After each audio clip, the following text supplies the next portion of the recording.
பயங்கரவாதத்திற்கு எதிரான முதலாவது வேட்டு நாட்டின் விவசாயிகளுக்காகவே தீர்க்கப்பட்டதாக ஜனாதிபதி மஹிந்த ராஜபக்ச தெரிவித்துள்ளார்.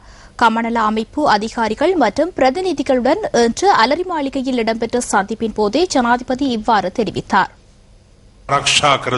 கமநல சேவையின் 10 ஆண்டு பதிவுகள் என்ற தொனிப்பொருளில் இடம்பெற்ற இந்த சந்திப்பில் வடக்கு மற்றும் கிழக்கு உட்பட நாட்டின் பல பிரதேசங்களில் இருந்தும் கமநல அமைப்புகளின் அதிகாரிகள் மற்றும் பிரதிநிதிகள் கலந்து கொண்டிருந்ததாக ஜனாதிபதி ஊடகப் பிரிவு தெரிவித்துள்ளது.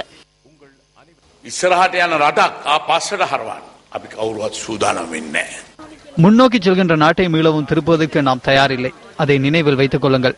மாவிலாற்றை ஏன் மூடினார்கள்? மூடிய பின்னர் அங்கு ஏன் ராணுவத்தை அனுப்பினோம்? விவசாய மக்களுக்கு நீரை வழங்கவில்லை.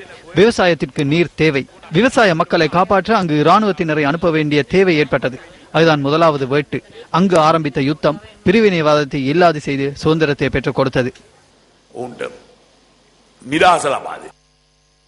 இதேவேளை மலையக மக்கள் முன்னணியின் அரசியல் குழுவினர் இன்று அலரி மாளிகையில் ஜனாதிபதியை சந்தித்து எதிர்வரும் ஜனாதிபதி தேர்தலில் முழு ஆதரவை வழங்குவதாக தெரிவித்துள்ளனர். சாந்தி தேவி சந்திரசேகரன் மற்றும் வி ராதாகிருஷ்ணன் உள்ளிட்ட குழுவினர் இந்த சந்திப்பில் கலந்து கொண்டதாக ஜனாதிபதி ஊடகப் பிரிவு தெரிவித்துள்ளது.